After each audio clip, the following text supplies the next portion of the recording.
Mr. Thompson here. We're looking at U.S. History Standard 9, evaluate key events, issues, and individuals related to the Civil War. In particular, we're looking at Part B of that standard, discuss Lincoln's purpose in using emergency powers to suspend habeas corpus, issuing the Emancipation Proclamation, and delivering the Gettysburg and second inaugural addresses.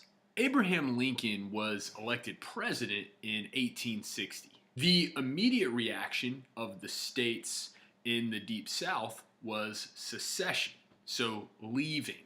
The 11 states that eventually formed the Confederate States of America, the Confederacy, viewed themselves as a separate nation.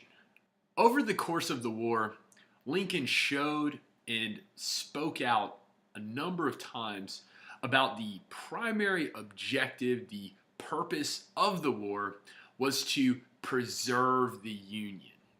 So keep the U.S. together.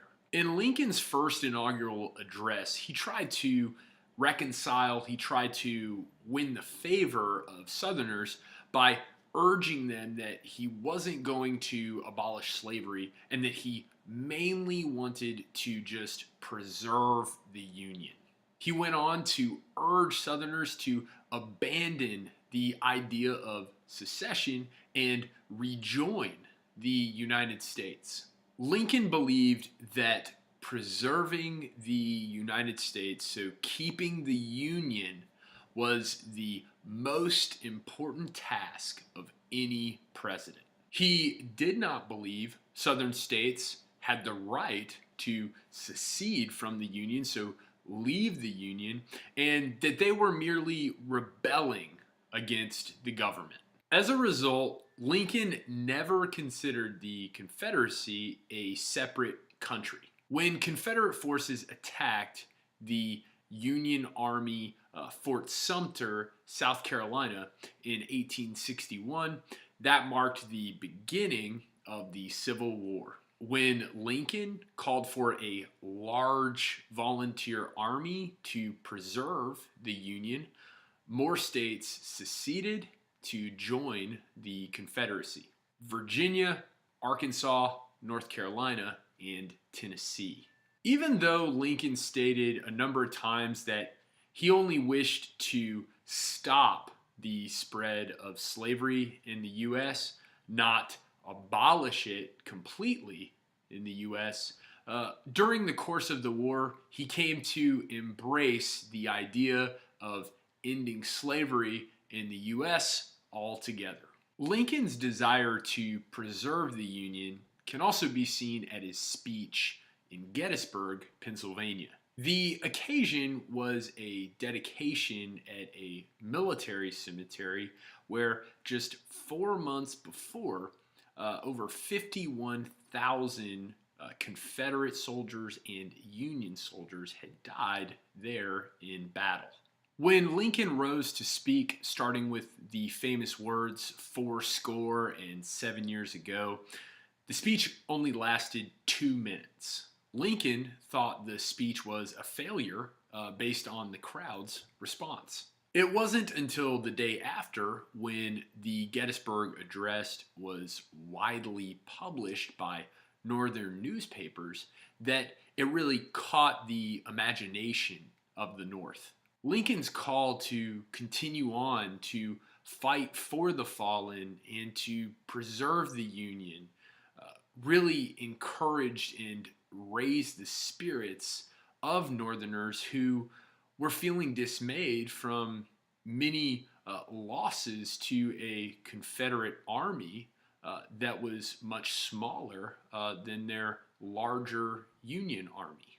Lincoln did not support giving up the fight and dissolving the Union that the Patriots had fought to create fourscore and 7 years ago. President Lincoln was reelected in 1864.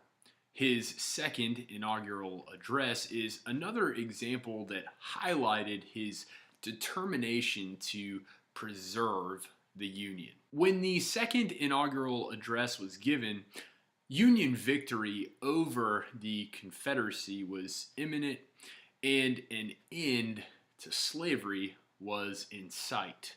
Instead of boasting about the victory, Union being all high and mighty, he really expressed sorrow that the states weren't able to resolve their issues peacefully. However, he clearly stated that slavery was such an evil that the North was right to go to war over such an issue. Nevertheless, he urged Americans not to seek revenge on slaveholders, their supporters, or the Confederacy.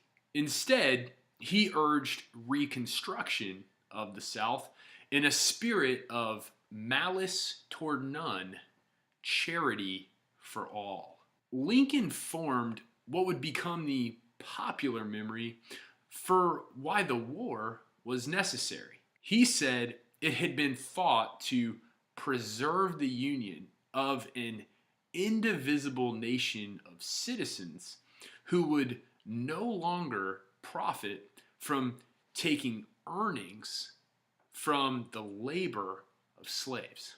Although Lincoln's objective was to preserve the Union, he also became intent on ending slavery throughout the course of the war. In 1862, after the bloody Battle of Antietam, Lincoln used executive powers to issue the Emancipation Proclamation. The policy emancipated, so freed, all slaves in the Confederate States. Lincoln did not expect the Confederate slaveholders to now free their slaves, but he thought that the news of the proclamation would reach the Southern slaves and then encourage them to flee to the North. One reason Lincoln believed Southern whites were able to join the Confederate Army was because their slaves were back doing the work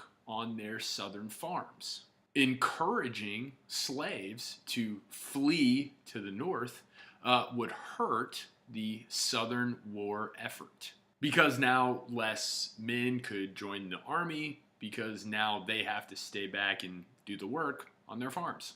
Although the Emancipation Proclamation did not free slaves in the North or the border states, free blacks in the Union welcomed Lincoln's statement.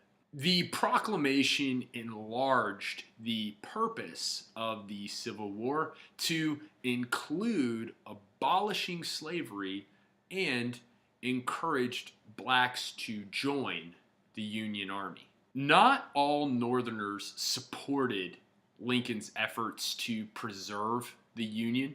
Some were Confederate sympathizers, just as some Southerners were Union sympathizers. Throughout the war, in some states, Lincoln suspended the constitutional right of habeas corpus. This was the legal rule that anyone imprisoned must be taken before a judge to determine if the person is being held legally. The Constitution allows the president to suspend habeas corpus during a national emergency. Lincoln used his emergency powers to legalize the holding of Confederate sympathizers without a trial and without a judge. Over 13,000 Confederate sympathizers were arrested in the North. Lincoln's purpose in suspending habeas corpus was to ensure a Union victory, even if it meant restricting individual liberties, because his main goal was to preserve the Union.